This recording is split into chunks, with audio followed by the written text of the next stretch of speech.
Hi, everybody. It's episode 502 of PodQuest. Hey. It is Wednesday, March 26th, 2024. I am Chris. With me is Druten Hello. and Walnut. Yeah, I'm here. It's Tuesday, but that's I did say Wednesday, didn't I? yeah. Yeah, I wasn't paying attention. I forgot to do the cross out Wednesday and write Tuesday, so I just read the fucking thing. Which, hey, at least I can read out loud and not like stumble over my words or anything. Yeah. You know, I'm gonna take a win where I can get it. It's all about finding the little wins in life. Exactly.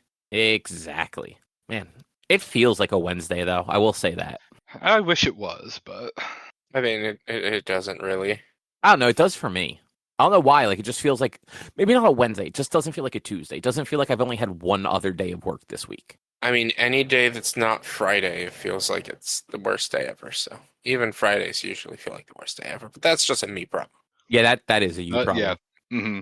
I do not hate my job the way you do, but like I understand why you do. Yeah, Like you rightfully hate your job. So my job is lame. I mean, it's worse than lame. Let's not mince words. Yeah, I do automated processes and some things, and it kind of takes me out of commission when I'm running these automated processes. And today I had a large one that was going to take me about an hour and a half, 2 hours, and I'm getting emailed like, "Do you have capacity for this? Do you have capacity for that? Can you do this? Can you?" I'm like, I have to do this thing that's going to take me mostly out of commission. Like, if it doesn't pertain to being on our main web thing, then sure, I could probably work on it while this thing is running. But like, if it requires me to be in our main service, that's going to take me longer to do because I don't have our main hub. I have to use our emulator, which means I have to type everything in, and I don't like doing that. And it's slow and it's painful to do. So please don't. But if you need to send me stuff, you can. But also, I can't stay late today, so figure that out. Like, I mean, the correct answer is you can't stay late any day. Honestly, lately, I don't mind staying until 6-ish if I have the work to stay till 6-ish. I don't mind getting a little bit of overtime because, like, you know, I could use that money. If I get 5 hours of overtime a week, that's $150 extra on my paycheck. So, like, let's go for it. But honestly, if I get offered overtime, 5 hours is worth it, or 15 hours is worth it. But anything in between 5 and 15 hours, not really worth it. Which, yeah, like that's valid. 5 hours is easy to do. 15 hours would mean like I worked during the weekend and put in some decent amount of time. But if I'm only going to put in 3 hours on the weekend and take out a portion of my day to make to make $90, it's not worth it. But if I'm going to make $300 and work like 10 hours over the weekend, then that's great. That's some good money. Yeah, you know, I get that for sure.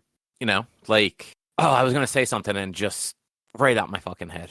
I was almost given crap because when I took off a couple of weeks ago, they were like, "We're putting in for vacation time for you on Thursday and Friday." I'm like, "Put sick time in for me on Thursday." I'm like, wasn't that pre-scheduled?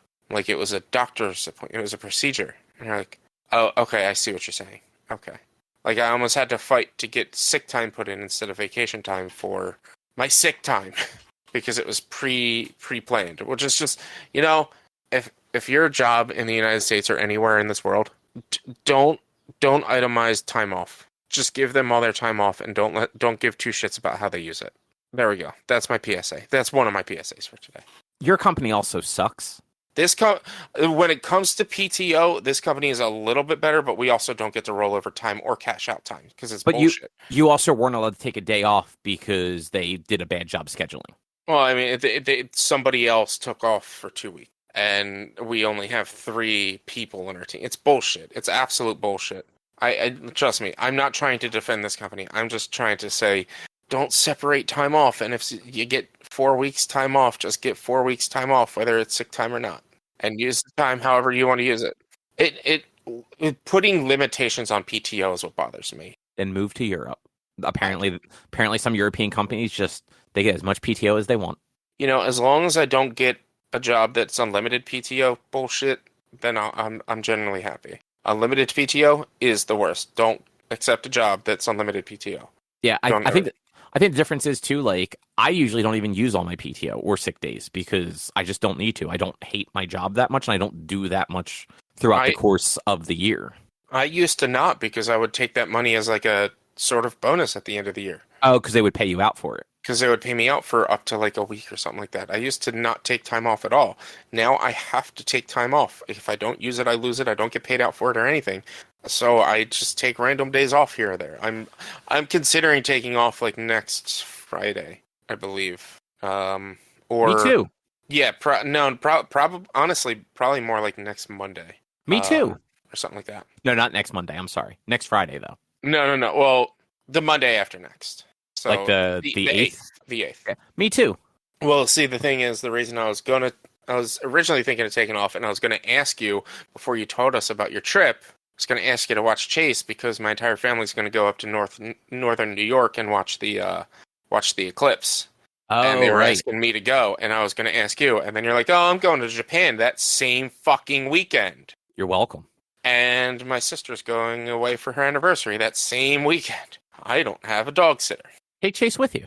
I can't take Chase with me. My mom will have an anxiety attack every fucking minute of the day. Sounds like a her problem, not a you problem. But I can't afford a hotel room that'll be pet friendly. There's a reason I can't go, because I can't afford a pet sitter. I mean, what if you just like covered the floor with food? He'd eat it in one day. Well, this is only like a 1-day trip, right? No, they're going from Saturday to coming home Tuesday. Oh, so they're like actually taking like the weekend for it. Well, the eclipse is on Monday. So you want to get there a few days before, because then you're going to have to deal with traffic when it comes to getting there the day of. And then you're going to want to find somewhere to be at early on Tuesday to be able to see the eclipse as best you can. And then you're not going to want to sit in the traffic to come all the way home on Monday. So you're going to just wait till Tuesday during work hours to come home. I actually heard that apparently like it's actually going to be more visible further west, apparently. They're going right within the line of totality. Okay. Yeah, they're like up north. I can't remember where in New York, but somewhere in New York, they're going up there. I was going to go out to my friends out in Ohio, but again, I can't find a sitter. And so they live about an hour south of the line of totality in Ohio. So I was going to go out and we were going to go see it, but yeah, I didn't even know there was going to be an eclipse until one of my clients told me last week. Yeah, it doesn't happen often that we get them in the States, but it's 2 eclipses in 6 months or 2 eclipses in less than a year. Oh, I didn't know there was that another one happened either. I was back in September, October that went up I think it went down. It went from West Coast to Louisiana. I know it touched in Louisiana, so I don't know if it went north from Louisiana or if it went south from Louisiana. I can't 100% remember. Probably north. It probably always goes north. I think they always. I don't know. I don't know things. Yeah, it would make sense that it was going north and not south, but yeah, I don't pay attention to that. Like, I could care less about space. Space is cool, man. It's fine. Anyway, we have a podcast to get into. Yeah, but we have like nothing to talk about, so this is fine. But Rich, what's on the agenda? Cobb Blade Powerwash Simulator. I want to have a rant about Final Fantasy VII Rebirth. No, you hate it. You hate it. I just want to get. We'll get into it. Cobb read the Tainted Cup by Robert Jackson Bennett. Yeah, that's it. That's the show. See you guys later. Thanks for listening. Well, I mean, we got to do it still. Oh, right. Forgot about that part. Yeah. Well, Drew, tell us about Powerwash Simulator. So you shoot some water at some stuff and it gets clean. Back to you. I mean, you're about right there. Have you played it yet? Have you played it, Drew? I know you have PS Plus. No. Oh, I forgot it was a PS Plus game. The F1 game was PS Plus for March. F1 24. Yes, I did get all the March games. Okay. I just remembered today because I got like the email. Hey, last chance to get these. I'm like, I don't remember if I got them this month. But yeah, Powerwash Simulator. They released a bunch of DLC. So when I played it originally, I played it on Game Pass. But I grabbed it was on sale with all the DLC except for one on Steam, and it was Steam Deck compatible. So I grabbed it mostly because I wanted to play the Back to the Future one. Because one of the DLCs is Back to the Future. Sure, and it's great. They did a fantastic job with it. So I'm on the 4th mission. Yeah, the fourth mission. So the first one is you have to clean the van that Doc uses in the first first movie. That like he was like staging stuff in for the first time travel test when he gets gunned down by the Libyans. Mm-hmm. And then after that, you watch the DeLorean, and then you go to the 1950 set and you power wash the entire fucking front of the clock tower, including the inside of like the attic where like the clock mechanisms are. Nice. Yeah, so that was cool. And then the next one is actually the 2015 set, and you're power washing the movie theater with the Jaws 19 thing playing. Mm-hmm. I'm hoping when it's fully clean, it does the Jaws hologram popping out of it, because that would be kind of cool. Because they did have the DeLorean actually like travel like go like after you power wash it and everything like that, and it does. So whenever you finish that, it does like a time lapse of you cleaning the item. Once that was done, the DeLorean like peeled out and like drove away and hit 88 miles an hour and disappeared into time, and then left the trail of fire. And you could actually run up and power wash the fire to put it out, which I thought was fun. And then like I want to say it was a minute later, the DeLorean reappeared just like in the movie. So that was fun. But as you're playing it, so have either of you guys played the base game? Like Drew, you said you basically said you didn't, but Rich, you haven't played it, have you? I've never played it. I've watched people play it. I know Powerwash Simulator. I know what the game's about. Yeah, so as you're playing like the base game, you'll get like little text messages from whoever's paying you to clean the thing, kind of like talking about like, hey, we need you to clean this thing, like thanks for doing this, you're doing a great job, stupid shit like that. In the DLC, it's actually like a movie producer who's like telling you about the movie as you're power washing things, because this is supposed to be the set of the movie, and for some reason all of these brand new props are fucking disgusting. Nice. And it's just fun to see like these little text messages pop up. It's like, yeah, apparently this movie is about like some teenager whose best friend is like a fucking old man scientist. It's like, and I don't really understand this Back to the Future. Like, I understand the back part, but how do you go back to the future? Oh, that's what you're doing. Okay, then.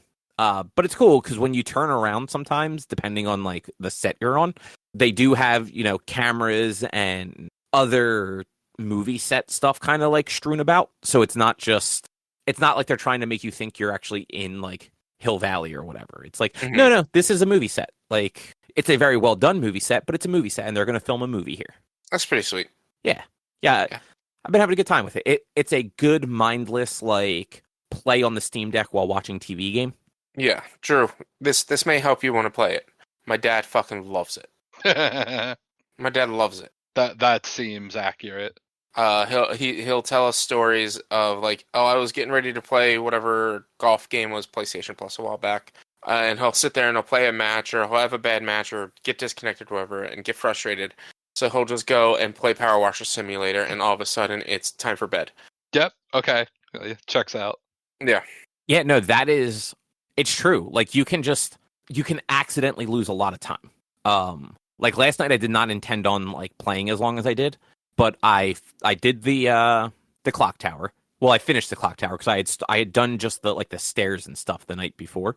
But I finished that, and then it took me over to the movie theater. I'm like, okay, well, like there's an obvious floor here, so let me just like put on the widest angle nozzle, and I'll just like power wash the floor real quick, like get that out of the way. And I did that, and then I'm like, oh well, there's this like wall right here that's just a straight vertical wall. This will be real easy. Let me just pop on the extension and power wash this like wall real quick.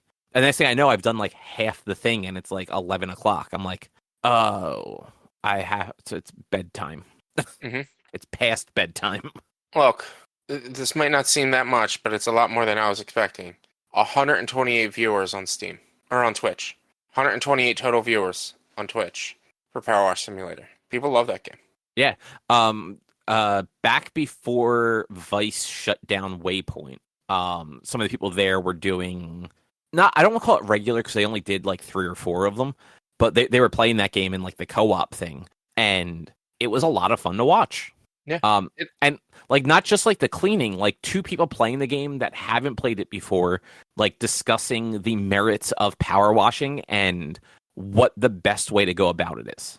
Well, it's top to bottom, of course. Well, not even just that. Like, which nozzle should we use for this thing? Like, do we need soap? Like, should we buy soap? What kind of soap should we get? Should we get just the multi-purpose cleaner, so if we don't use it all, we have extra? Or should we get like the surface-specific soap so that it just works better? Like, there's a lot going on. Should we upgrade our power washer yet? Like we have this money. Should we buy new equipment, or like are we good still? There's a lot to this. Also, 66.6 thousand followers on Twitch as well. Nice. Now, if you look at Steam, how many concurrent players are there right now? I don't know. I'd have to go to like the Steam website thing, right? Yes. Yeah. I don't know. Probably a lot. I'm going to assume a lot because, like I said, it had a sale. I think it was $20 for the base game and all of the DLC except for one of them. But it was one of the ones where I'm like, I don't need that. I did get. There was a holiday bundle. There was the Back to the Future, a Tomb Raider one, which I'm curious what's actually in that one. And then I want to say Warhammer, maybe? Though actually, Warhammer might be the one that wasn't included. Let me see. So the all-time peak on Steam charts is 10,000. Currently, 24-hour peak is 2,200. There's 312 people playing it right now. That's not a bad number, though, for a game where you're literally just cleaning shit. Especially a multi-platform game. Like, it's on everything. And I think it's still on Game Pass, maybe? I have 2,127 within the past 35 minutes on Steam charts. Steam charts says 312. Are you guys looking at different regions or something? I mean, could be different. I just went to Steam charts 48 hours currently right now. It's showing 2,132. You're looking at Powerwash Simulator. Yes. I don't know why we have separate numbers. That is weird. Mm-hmm. Yes, I am also seeing current players 2,127. Maybe just whatever random ping missed a bunch. I don't know how like that updates. Yeah, I actually have no idea either. Yeah, I don't see 300 anywhere. Like it's the 2,000 we're playing within the last 40 minutes, like Rich said. All-time peak 10,000. Sorry, I was on Steam DB because that was the first thing that came up when I searched. And yeah, like that had 312. I wonder what the difference is, like what they're pulling from. I don't know. But I'm curious. I just wanted to check and see what the other DLC I had was. Well, there's one where you can clean the Mars rover. Oh, and I got Midgar. That's right. So I have Final Fantasy VII DLC, Tomb Raider DLC, Santa's Workshop DLC, and the Back to the Future DLC. I wonder how Midgar works. I wonder what are you cleaning the plate destruction? Like they dropped a plate and then you have to clean that off. Well, in one of them you're cleaning the first boss of the game, whose name I'm drawing a blank on. Oh geez, the scorpion tank. Yeah, nice. Or at least something that looks very much like that. There's definitely one where you're cleaning a reactor, and one where you are cleaning the bar. Not specifically the bar, although maybe this is the actual bar. Yeah, actually, I think this is the bar, like Seventh Heaven, because there's the pinball machine. Interesting. I didn't actually notice that one of them was Final Fantasy. I will probably try that one next. Nice. So you watched the Hardy Daytona and Shinra Hauler, the Scorpion Sentinel, Seventh Heaven, the Mako Energy Exhibit, and the Airbuster are the things that you wash, or some of the things you wash. So that's cool. Good on them for making interesting DLC. I know the Back to the Future one, at some point you get to do the train, like the time machine train, which also kind of cool. Yeah. But let's see, what is the Tomb Raider one? Does it say? So for Tomb Raider, you do Croft Manor, an obstacle course, an iconic obstacle course, if that means anything. The Croft Manor Maze, a Jeep and a motorboat, and Lara's Treasure Room. I mean, yeah, there was an obstacle course. I believe it was I think it was Tomb Raider 2 or Tomb Raider 3. There was an obstacle course you run through in Croft Manor to train. Like the original? I think it was in Tomb Raider 2, Tomb Raider 3 probably. I've never actually played any of the original Tomb Raiders. They were great, man. Better than the modern ones. I enjoyed the modern ones enough. Yeah, modern ones are good games. The originals are better. Yeah, I have to imagine the originals don't play as well anymore. They just did a remaster. Oh, that's right. I forgot about that. I still imagine they probably don't play very well. I don't know. I mean, it's tank controls, And that's why I'm imagining they don't play very well. I believe. Mm-hmm. But like, I really don't like playing games with tank controls. I mean, they might have updated the controls though. You know what? That is entirely possible. You never know. I am not going to buy it and find out, but like, it's possible.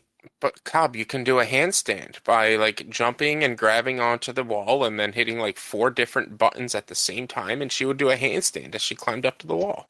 Right. Or you could dive into water by like jumping and pressing like 6 different buttons. You know who else can do those things? Who? Super fucking Mario. Yeah, but I mean, this is Tomb Raider. And he says wahoo when you do it. She says, aha, Vedavada Vini Vinci. Really? She goes to Venice, and at one point it's the second game, I think, maybe the first game. She's like figures out a thing, and so it's one of the lines I'll always remember. But she finds a thing that she needed to find, and it gives her a hint to go to Venice, and she goes, aha, Vedavana Vini Venice, or something like that. I don't know what she fucking says, but like she says some Latin in Venice. It's great. Okay then. But yeah, Powerwash Simulator, still a fun game. Enjoying the DLC. We'll finish the Back to the Future and probably do the Midgar stuff. I might open up the Tomb Raider one, but I have no reference for any of that, so I might just play the base game again. Mm-hmm. But yeah, good times. And like I said, it's on sale for like 20, or at least it was the other day. Nice. On Steam, it's on sale for 20. I have no idea about other platforms. I did not do research. But Rich, yes, tell us why you hate Final Fantasy. I don't hate it. I never said I hate it. I never said No, that's sort of what I was getting from you. Why would I have as many hours as I have in this game if I hated it? You're a masochist. Mm-hmm. I just wanted to go on a bit of a rant about, and this isn't specifically Final Fantasy VII, but I'm just gonna say Square in and of itself, or maybe just modern RPGs. So you hate video games.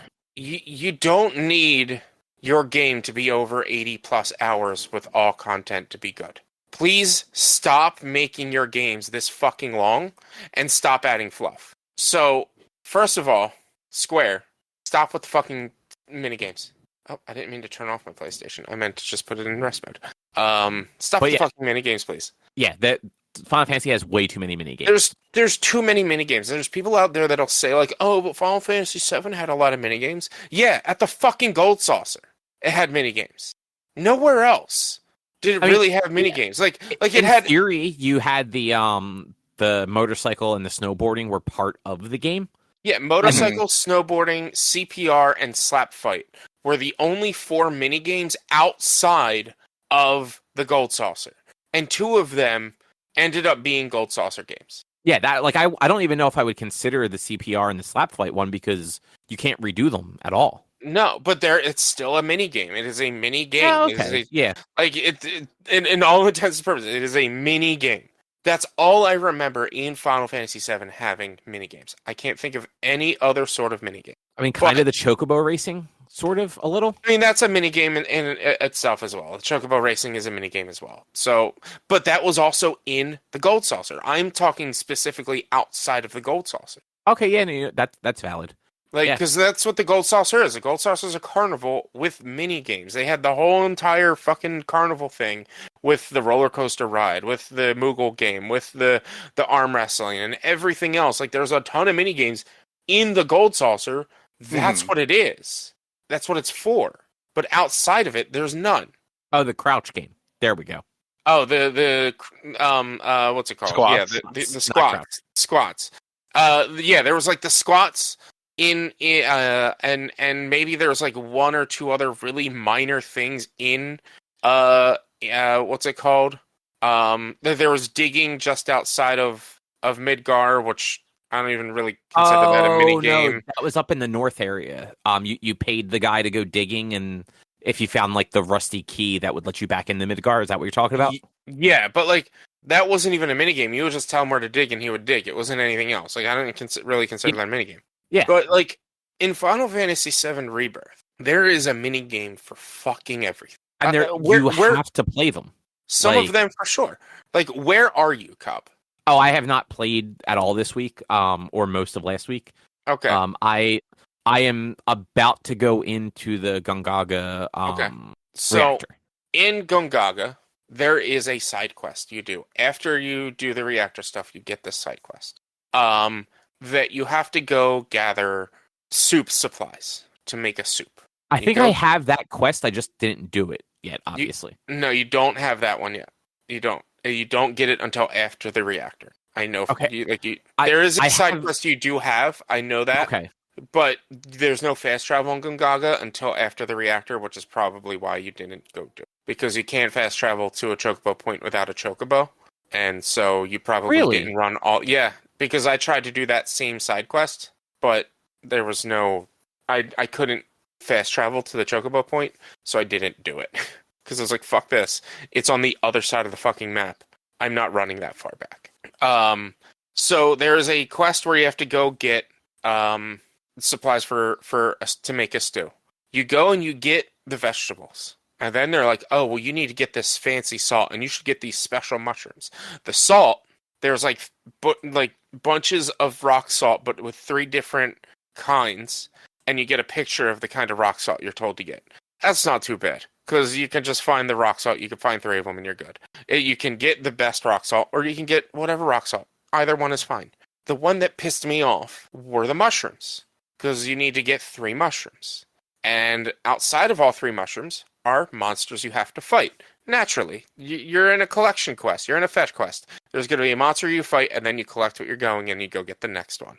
But then you go to pick the mushroom, and it brings you down to the view of the mushroom, and you have a circle on the top of your screen, and it's broken up into quadrants. The first one is 3 or 4 quadrants, and you have to move the mushroom around to see where it's looser, and figure out from loosest to tightest the way to pull the mushroom out. And so you choose bottom left, and then top right, and then bottom right, and then top left, or whatever combination there is. And then you press X to have him pull it, and if you did it right, he pulls the mushroom. If you did it wrong, the mushroom loses health, and you do it again. Yeah, they added too many mechanics to things that didn't need extra mechanics. I had the same complaint when I played the demo and initially talked about it, and you'll know the parts now. In that opening, in the flashbacks bit, when you're in the reactor for the first time with Sephiroth, there's that point where he tells you to go turn off the valve, and you have to spend 3 minutes fucking alternating between the triggers with their stupid fucking tension cranked all the way up to turn a valve off. And then there's the crawling through the rubble at the end of it, where you have to sit there for no good reason alternating the crawling, and you can't just do it. You have to wait for the prompts. And it's these things aren't fun. They're not adding to the experience. They're actually making the experience worse by just adding unnecessary mechanics to it. Just let me go up, hit fucking triangle, and Cloud can open the fucking valve. In the Nebel region, there is a quest line. This is part of the Proto-Relic quest line. There's a segment where there are 3 of those valves next to each other. You are a party of 3, and there's 3 valves. You have to go turn them separately. Have to go turn them separately. I have just stopped doing the Proto-Relic stuff. None of them are fun. So, I enjoy... Here's the thing. I liked the Junon region. I liked the Kurel region. I liked the Gongaga region. Gongaga was good because it was just combat. So, I hated the Corel stuff with the cactuars. It's not fun. I don't like it, and I probably wouldn't mind the Junon stuff if I'm in the mood for Fort Condor. It's just I don't want to. I don't like having to do it when they were telling me to do it, and then it's okay, well, now I just don't want to go back there. There's too many other things going on. You can't go back there. Where you are right now, you still can't go back there. Wait, why not? Because you can't fast travel back to Junon. Unless maybe you can take the ship, but you cannot fast travel back to Junon. You have to go to Coast. You have to. So here's the dumb thing about the game. Oh, yeah. You have to go to the thing that will take you back to the previous area. Yeah. So you're in Gongaga. In order to get back to Junon, you need to fast travel to the exit of Gongaga to Corel, cross the river, and then fast travel from that edge of the river of the Corel region to Costa del Sol to talk to the person to take the ship to go across to then be in the Junon region. Yeah. You don't have the ability to go all around the world until after Gongaga, or until you're done with Gongaga. So like once you get to that point, then it's just you still have to go to a certain point and then tell it to load you up somewhere else. You can't just fast travel. But it's there's a little bit of that. Like I forgive some of that because the load times in the game are incredibly good with fast traveling, and part of that is by them not having the entire fucking map loaded at all times. Yeah, like but I don't mind having to do a little bit of that. Like that doesn't add time because I'm not going back to other regions unless I have to. Yeah. There's not often that I'm going back to other regions. But when it comes to these side quests that they keep adding, or these not even side quests, these mini games and side activities that are just fucking pointless. There is an instance where you are running around and Kate Sith is the leader. I'm trying to be as vague as possible so you don't know when or where or whatever. But you'll figure this out once you get to this point. But he has this mechanic where he throws boxes. And he has to pick up a box and throw it. And you get to a point where where you're like about done. And you're riding an elevator up. And halfway up the elevator, it's like, oh, emergency, security something, we have to check something. Like the computer, the place you're in says they have to check something. And then you get a pop-up. Break 10 boxes, you have 2 minutes. There's no consequence to not breaking 10 boxes. There's no consequence at all. Why did you put this in here? Why was this there? Why did I have to break these 10 boxes? I broke 6. And it was like, all right, you're good to go. And then it just continued on. Why did you just add 2 fucking minutes to this game? Yeah, in the grand scheme of things, I'm at 76 hours. So 2 minutes is negligible. But at the same time, I'm at 76 hours. And I have not beaten the game yet. Now, I'm okay with a game being long if there's the content to warrant it. Like, if you were at 76 hours and it was all, like, worthwhile game content. Like, is that a lot? Yes, that is a lot of time. But, like, you're at least getting your money's worth. But when there's at least 10 hours of that you have just wasted playing minigames that a lot of times aren't all that fun because the game fucking just forces you to do them. It's like... So, on Sunday, I jumped on at 12:30ish, something like that, 12:30, something around there. And I had just finished the some of the story stuff for chapter 9 or for chapter 10, which is Cosmo Canyon. I finished some of that. There was still some more left. I did that some more, which took about an hour. I then got out of Cosmo Canyon, or got out of that story stuff. They unlocked 3 side quests, the Proto Relic quest. So then I had to go do that. One of the side quests was Bugenhagen saying, hey, I need you to go to these points. Here's a picture of a map of the place I need you to go to. Here's where you need to go to it. So then you need to open up the picture, find where he wants you to go, find where it is on the map, fast travel to the closest point there, and then go there. Rather than just him pointing at your fucking map and saying, go here. Which is frustrating. Why did we need that? Like, they've done that sort of thing a couple of times. Snips, or whatever, the fucking camera guy. You don't even need to take a picture. You go to the spot, you open the menu, press square, it opens up the picture menu, you close it, and there. Why do we need a camera mode? Why do you need to add fucking quest lines for fucking camera mode? It's stupid, because the camera mode, you can't do anything with except take pictures of scenery. There's no camera mode for combat. It's just camera mode for scenery. Yeah, and that's people are weird though, and they like doing that. So I get done. I do the Bugenhagen quest and the other 2 side quests they unlock in Cosmo Canyon. I do the Proto Relic quest, and like I said, I started at 12:30. I started at 70% completion, total game completion, 70%. I get to the next region, the Nebel region, 6 o'clock. I started 12:30 to 6ish. Maybe like 5ish. I can't 100% remember.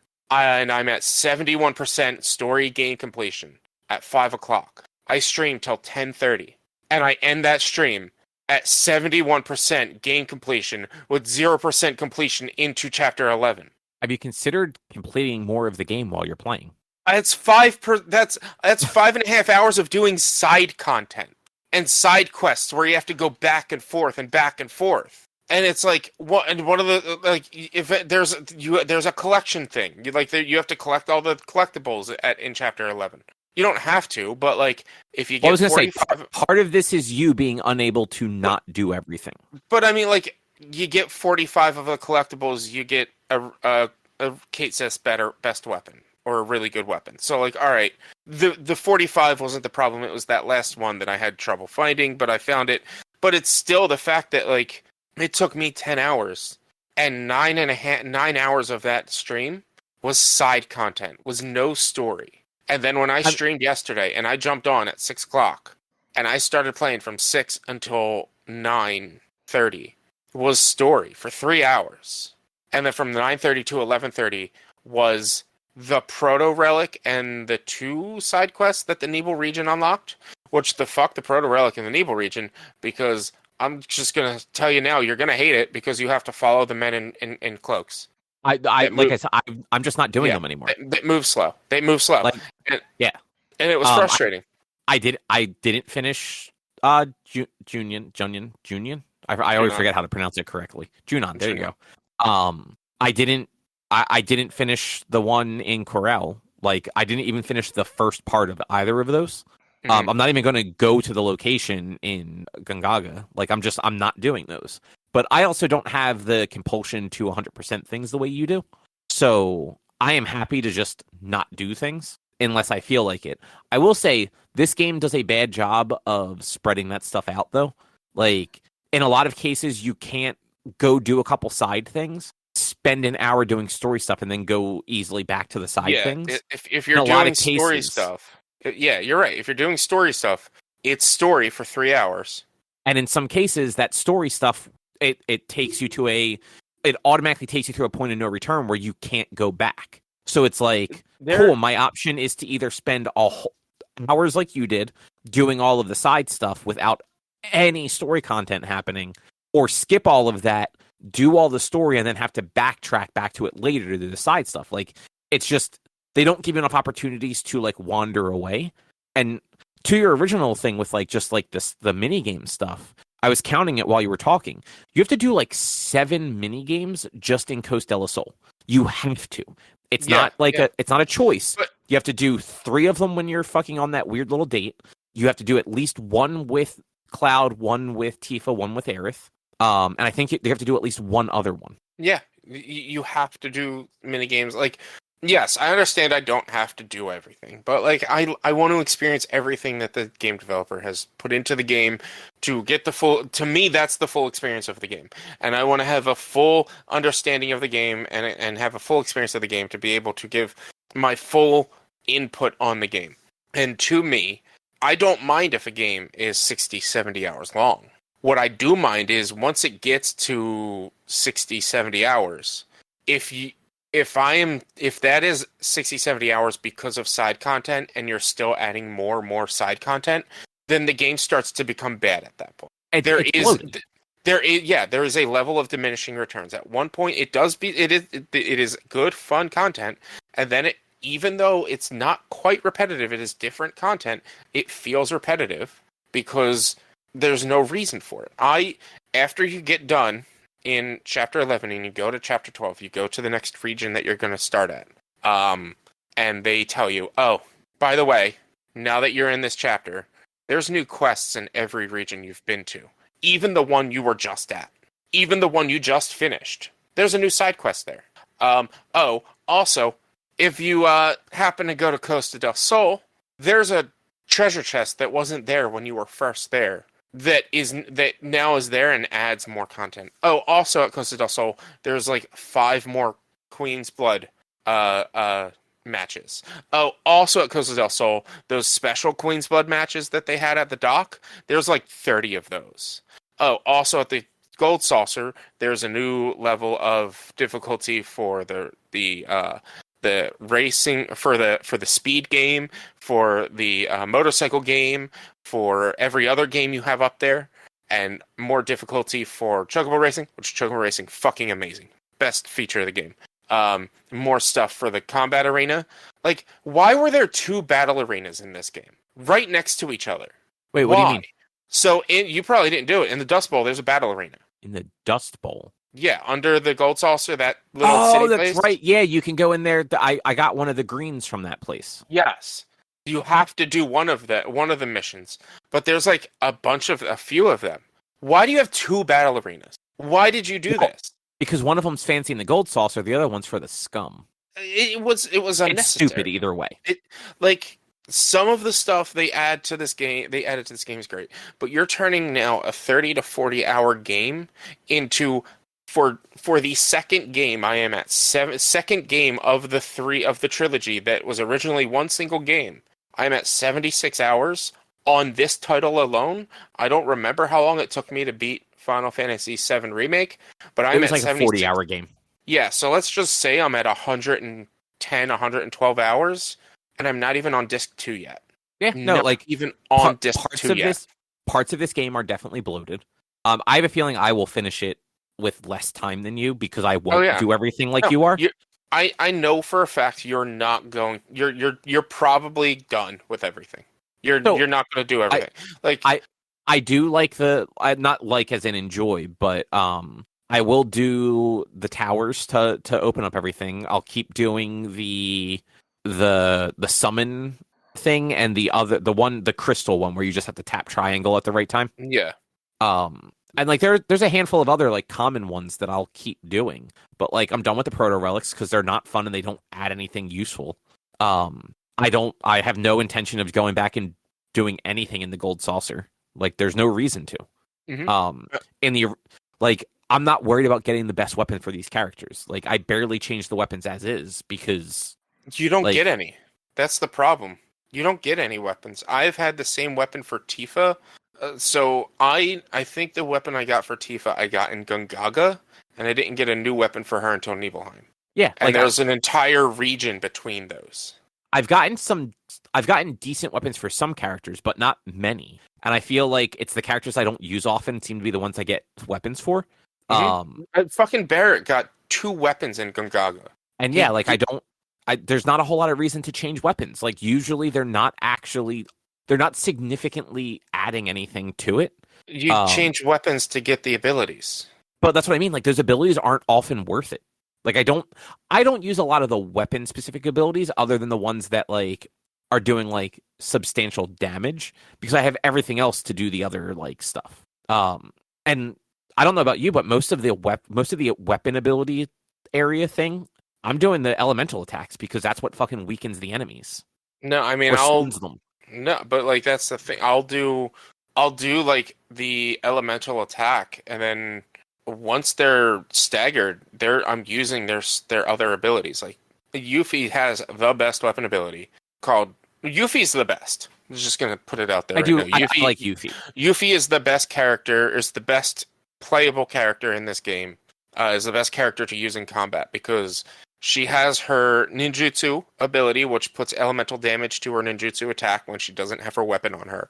Most of her weapons you can upgrade to be thrown out for 25 plus seconds. So that's a long ass time. I think it's about 50 seconds that they're out for, almost a minute. So you're just sitting there with the thing out and using the elemental attack that the enemy's weakness to.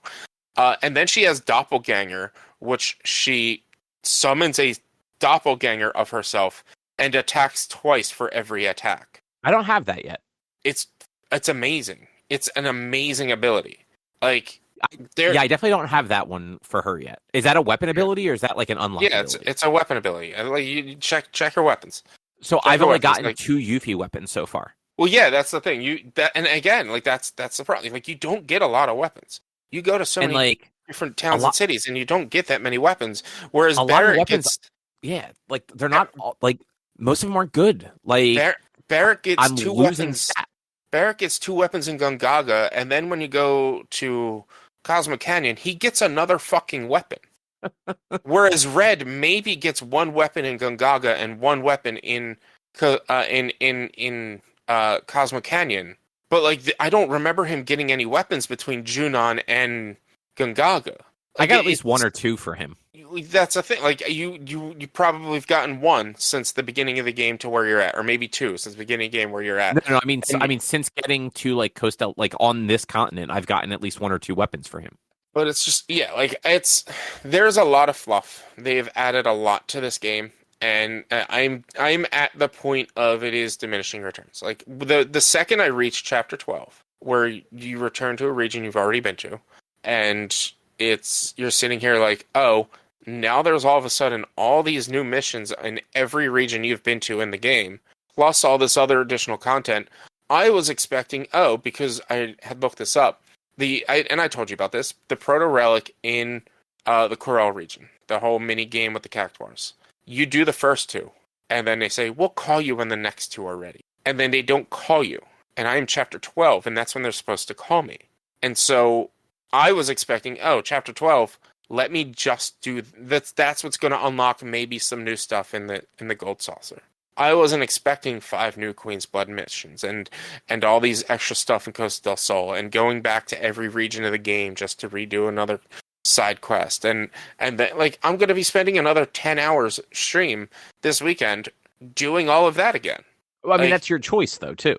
But it is my choice, but at the same time, like, they have it in the game. Might as well experience it, get the full experience of the game.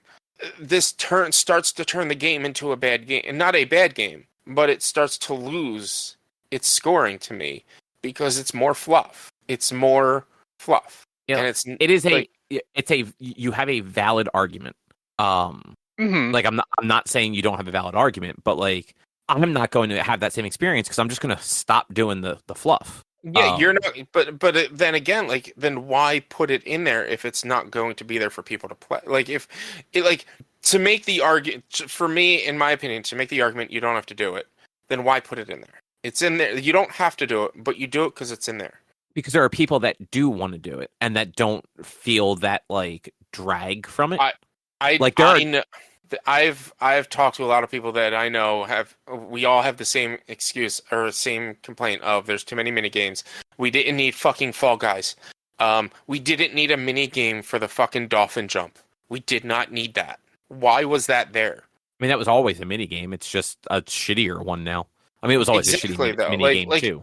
They turned a 20-second mini game into a 4-minute race that you didn't need to do. You could have just had me jump up and it would have been fine. Like, they try to expand upon things, but since you never go back and do the dolphin shit, as far as I know, maybe at this point in chapter 12, when I go back to Junon, maybe I can, and there's like rewards for doing it, and it's just like, come on.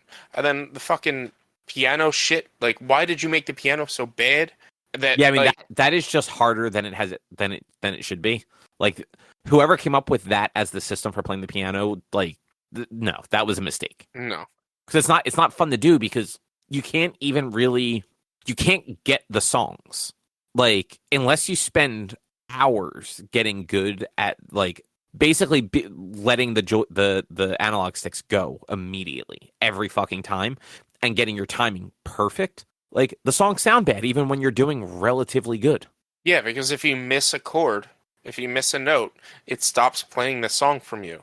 And it's not even just missing it. Even when if you're not hitting great every time, it mutes the note quicker, so they don't ring out. And I'm like, yeah, this just sounds bad. Like, I have a gist of what it's playing just because I know the song, but like, this sounds bad. Like, it's not good. There's a side quest in Nibelheim where you go do things and then you go back to Tifa's room and they're like, all right, Tifa mentions she can play the piano or something like that. And so then you're like, yeah, Tifa, go ahead, do it. And you're forced for this side mission to play the piano. You can't get out of it. You can't skip it. You have to play the piano. So then I'm sitting there stuck doing this piano thing that I absolutely hate doing. It's the one of like 2 mini games that I've stopped doing because it's that bad. It's just, yeah. This game, they have put way too much fluff into this game, and it is getting to the point of, although yes, I'm acting in a completionist sense, it is getting to a point where it is becoming way too way too repetitive and uninteresting to do, but I've done this much at this point, I might as well do the rest. If I had gone through the game and not done any of it, then I wouldn't be too worried. But at this point, it's like, I've done them all already. Might as well finish them. That's where I'm at. I have done almost, like, the Proto Relics are the only things I haven't done. I also don't do like all the Queen's Blood matches because they don't do anything for you. But like all the stuff that pops up on the map, like I do all of those. Mm-hmm. It's just the Proto Relics that I've been skipping. But like I'll get to a point, and it's probably coming up soon, where like I'm just not going to care anymore, and I'm just going to stop doing that stuff. Like I'll hit the towers, I'll hit the stuff that's like, if I'm going to be going by it, I'll go do it. But I'm going to hit a point where like, okay, well, I just want to experience the story. Doing these things does not give you some absurd amount of experience where you're getting like leveled to like, you don't need all that stuff to be a level to be able to play the game. No, because the game seems to just keep you kind of at the right level for everything. Yeah, even after doing all the side content, as I continue on to different like story stuff, and it's like, oh, Cloud should be at this level when you go do the story stuff. I'm still under leveled even after doing all the side content. Yeah, so like, I'm within like a level.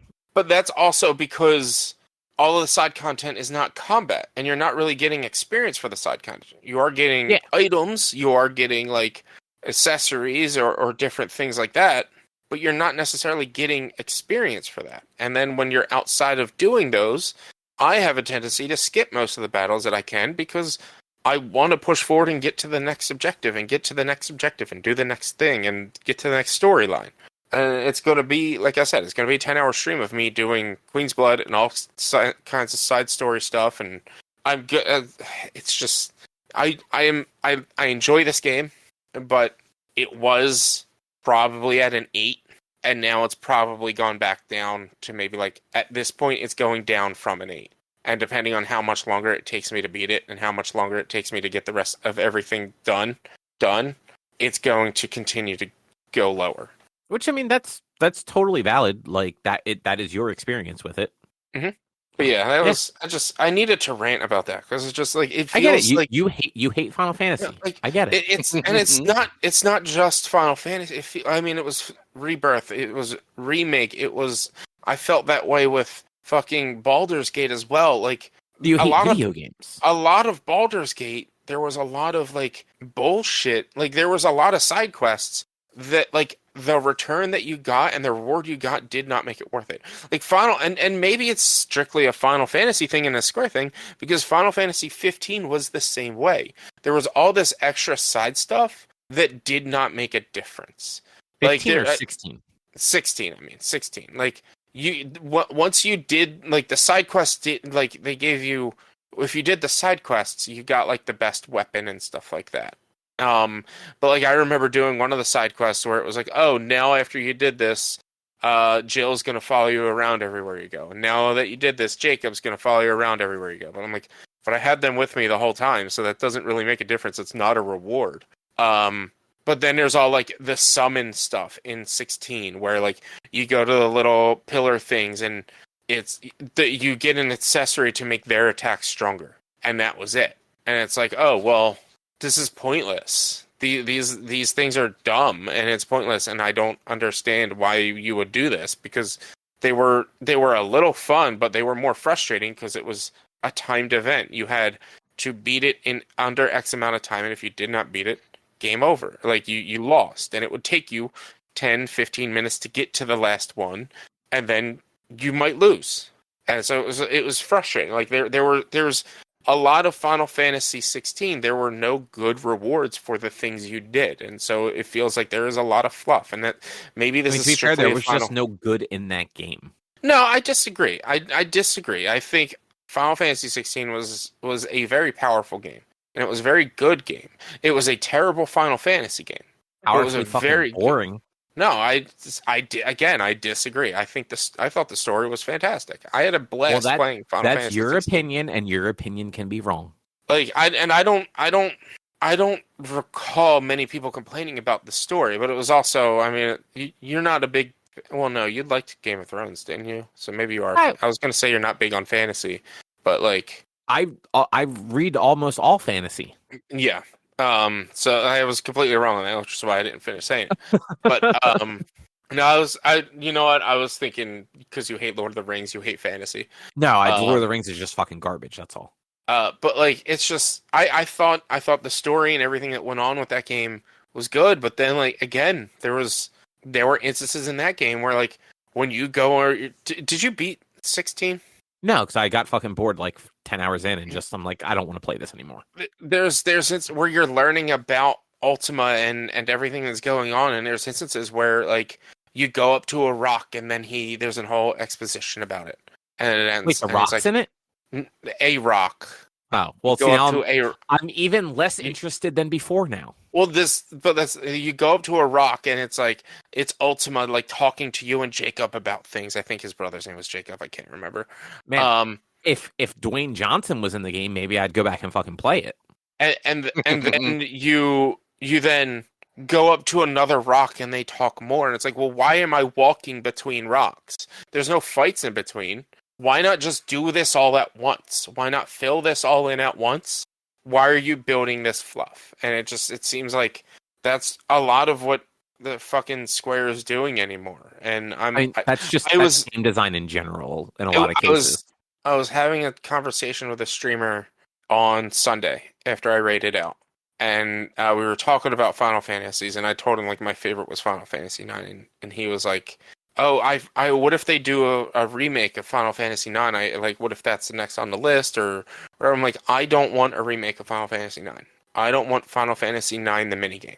I want a remaster of Final Fantasy IX. If anything at all, I'll take a remaster. I want Final Fantasy IX.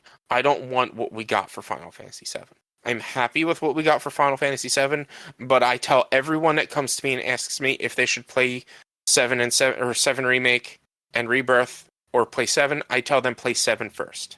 Definitely play 7 first. I think 7 is a better game between the three, between all of these, between 7 and the series.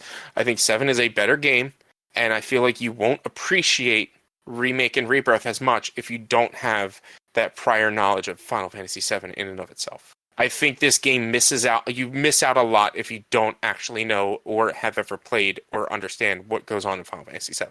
Yeah, I think you could still enjoy the remake and Rebirth, but I do think like you're right. Like you're missing a whole lot of stuff that isn't. Yeah. It's not the story is not going to hit the same way. You can absolutely enjoy this game of its own volition, of its own self. But I think you get more of it if you know about Final Fantasy VII. For instance, I just got a summon that you'll get when you get to Cosmic Canyon. And the noise that its summon uses as it uses its ultimate ability is the same noise that they use in the original Final Fantasy VII.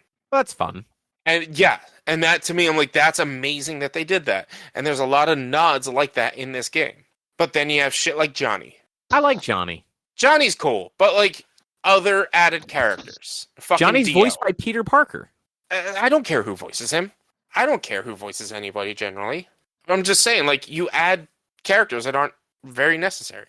He was incredibly necessary. He gave us a place to stay, and he gives us a place to display all the stupid fucking knickknacks that you collect. And then the whole, well, I mean, again, that's collectibles. That's fluff. I don't need a place to store all my collectibles. I don't play this game for collectibles. I play this game for accessories. I don't play it for either of those, but, you know, if they're going to just hand me fucking collectibles, at least I can go look at them somewhere. But they don't really hand you collectibles. You have to buy them all from the fucking gold saucer using gold saucer points. Oh, see, I've gotten a bunch of them that I never purchased. Well, yeah, I mean, if you 3-star mini games, you'll get a reward. It'll mark that you 3-star said mini game. That's what it is. I also have the Sephiroth standee from the Find All the Troops mission, or not Sephiroth, the Rufus standee from Find All the Troops. Yeah, I have that. I didn't realize that was a reward for that. Yeah, I mean it's on the fucking wall of shame or whatever you want to call it. But do you want to move along since we do have another thing to record after this? Yeah. I just needed to be like, look, the game is starting to not be as good as I thought, just because it's taken me so long to get through it all. Because nothing but complaints from you. There's just too much fluff. They learn to stop doing everything. That's the solution. It's there. Why not do it? Because it's less fun. It's not at first, but now it is. So stop doing it. But I'm basically done it. You have another 30 hours worth of game. Not really. But I'm basically done. At this point, there's nothing on my map except for what just came up. So why not just clear the map? Isn't it 14 chapters? It's 14 chapters. I'm on chapter 12. And how many hours did you say there are? I'm at 76 hours. According to How Long to Beat, Completionist is 134 hours. That might include New Game Plus. New Game Plus and hard mode. If you because completionist generally means getting all the achievements and doing absolutely everything, which part of the achievements is beating the game in hard mode. That might include New Game Plus and hard mode. I have a feeling I myself have another 20 hours left. And then to beat the game without doing everything and just beating the game for the story is about another 30. It looks like main plus extras, 81 hours average. 111 hours is kind of like the leisure, which is kind of the way that you've been playing. Yeah, so I'm guessing. So I have upwards of another 20 or so hours. A lot of game. But again, main plus extras shouldn't be 100 hours. Main plus extras should be 60 hours. After that, it starts to make the game worse. I don't know. Like, I don't disagree that like this game is too fluffed out, but like sometimes like that stuff's okay. Like Persona games are usually like 110 hours, but like all of the weird fluff in that actually gives like it doesn't. I'm trying to think of the right way to put this. Persona games are a social game, though. The Persona games have the social aspect and the character social aspect and things like that, to where you can play them separately.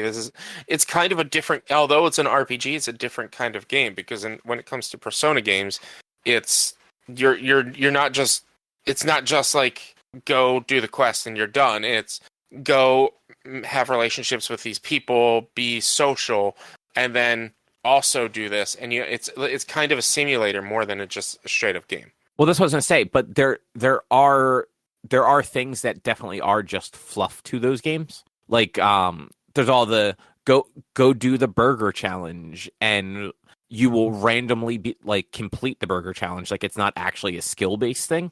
Mm-hmm. And if you complete it, you get like an extra point, which then there's like 4 or 5 stats like courage and smarts and a couple other things, charm, that you need to have those in certain quantities before you can progress certain things.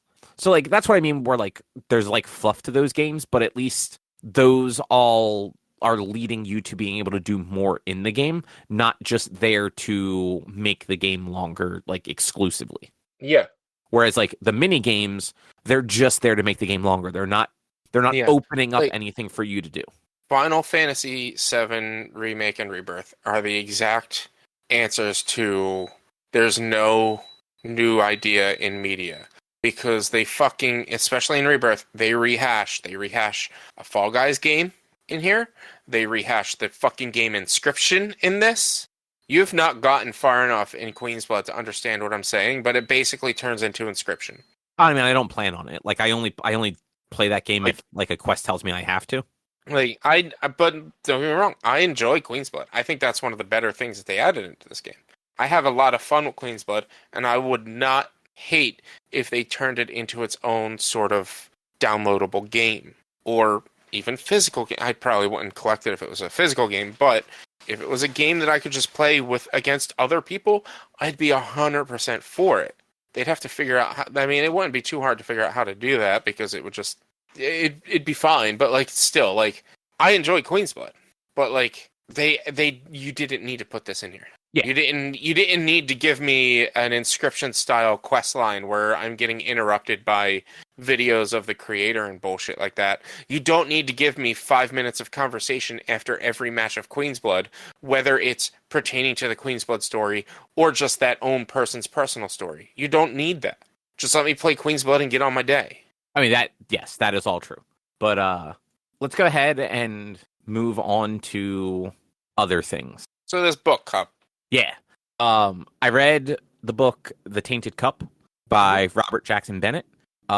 It's like a fantasy sci-fi like biopunk book, I guess would be the best way to explain it.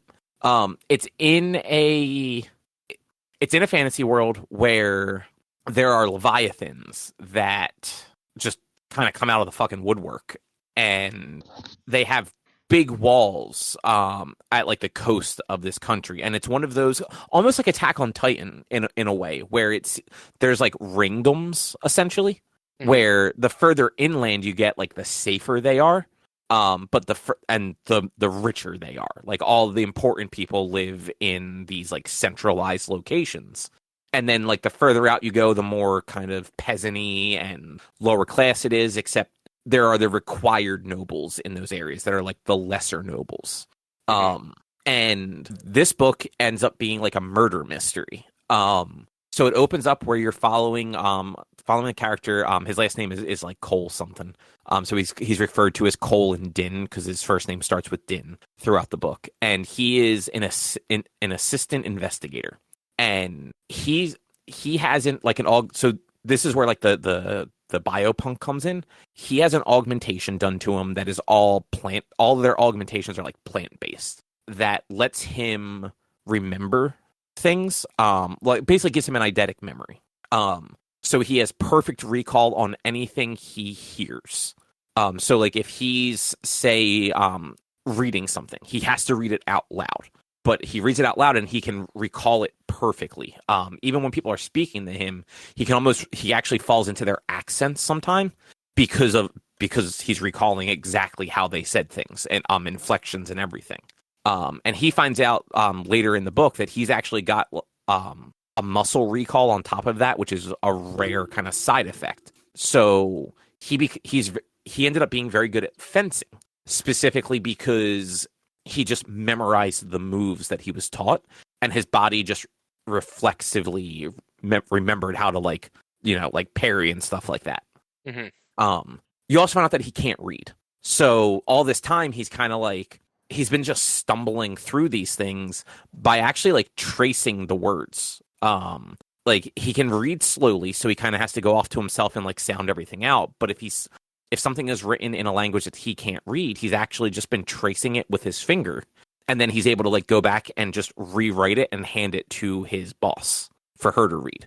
And he doesn't think she knows. But she's basically Sherlock Holmes in this world. Like, incredibly talented investigator, incredibly eccentric, and super snarky and fantastic. But like she does a lot of stuff, like constantly wears a blindfold for like seemingly no particular reason.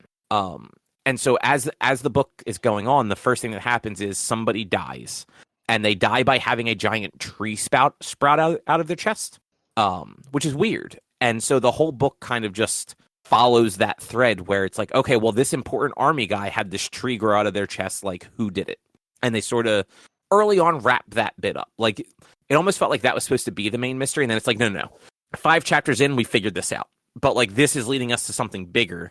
And they end up having to leave their little town that they're kind of stuck in at that point. And it ends up being this like much larger plot against the Empire, as it were. And this group basically trying to collapse the walls that keep the Leviathans out. Mm-hmm. And between the science fiction-y stuff with like this like plant-based augmentations to people, it's not all just memorization. Some people get like the physical augmentations where like they're stronger, they're faster, they're more fit. Some people can like get tracking ability, like they can basically like sniff somebody out, stuff like that. So there's a lot of like different ways that people are getting boosted, essentially. And then they're growing buildings out of plants. So like a lot of weird, interesting stuff like that. And I don't read a lot of mystery books. I think some of the whodunits like that, like the Kenneth Branagh ones that I'm drawing a blank on their names. They're the Agatha Christie stories with Hercule. I think those are fun, but they're more fun because of the characters and the actors that are in them than the actual murder mystery plot. Like a lot of times I find that stuff a little dull. But in this case, like it was all really interesting. And just the relationship between the two main characters was just great, because your main character Din was very not standoffish, but he was stoic. Like he kept a lot of stuff close to him because he was hiding a bunch of things. Like he couldn't read, he wasn't very educated. He actually cheated to even get the position he was in. And like you're just slowly learning that stuff about him throughout the book. And then at the same time, you have his boss. Her name was Anna, who she's actually known the whole time. She just didn't tell him she knew. And at one point, when he finally decides to come clean, she's like, "Well, I wasn't going to fire you, but maybe now I will because you apparently think I'm a fucking idiot." And then then goes on to break down like, "I just solved an incredibly complex case. You think I didn't know the kid who failed 12 times and then miraculously got a perfect fucking score cheated? Like, the fuck do you think I do for a living?" It was a lot of fun, and I enjoyed it. Nice. It's not too long of a book. I think it was like 300 or 400 pages. Nice. Sounds good. And fairly new. I think it actually came out back in February. Oh, Nice. That is new. Yeah. I'm behind on my books for the month, for the year. Well, catch up. I didn't read this month because I've been reading Final Fantasy VII. So There's voice I'll acting in catch that, up. though. Yeah, but you know what I mean. I've been playing nothing but Final Fantasy. I've been pretty much my entire life has been Final Fantasy VII. So it's any free time I have is either editing what I need to edit or Final Fantasy VII. Okay, that is actually fair. But yeah, The Tainted Cup, worth reading. Nice. Sounds interesting. Might have to give it a shot when I have read all the books that I am currently working on reading eventually. Yeah, and it does appear to be the first in like a series, so there's going to be another one following presumably those two characters in this world, which is exciting because while like I said, the mystery was like interesting, like I was more driven by the world and the characters, and like those two things were great, and I hope to see more of them. Cool. Nice. Yeah, and I think that will probably do it for this week. Yeah, that's it. All right. So next week, then, we're going to have our next book club, which is Nausicaä and the Valley of the Wind, And then other than that, if you'd like to find more of our content, you can head over to www.one-quest.com. You can also help us out by supporting us at patreon.com/onequest. If you can't support us there with your dollars, you can go to your favorite podcast platform like Apple Podcasts, Google Podcasts, Spotify. Rate us, review us, subscribe to us. All of it helps. You can also find us on social media, facebook.com/onequestonline or at @1_quest on Instagram and Twitter. And our YouTube channel is youtube.com/onequestvideo. And then, Rich, what is your streaming? Twitch.tv/B_1. So we're video game streaming Monday, Tuesday, Thursday, and Sunday. I was originally hoping to beat Final Fantasy VII Rebirth by March 31st. It's looking more like December 31st at this moment. But yeah, so next week we'll most likely have some more Final Fantasy VII Rebirth. My schedule this weekend is a little wonky because of the holiday. We'll be probably finishing A Way Out this upcoming Tuesday, and maybe in the next few weeks starting to play Helldivers 2. So yeah, come hang out on stream. Nice. And other than that, you can always send us an email to social@one-quest.com. And we'll be back next week with something else to talk about. Thanks for listening. Bye. See you. Bye.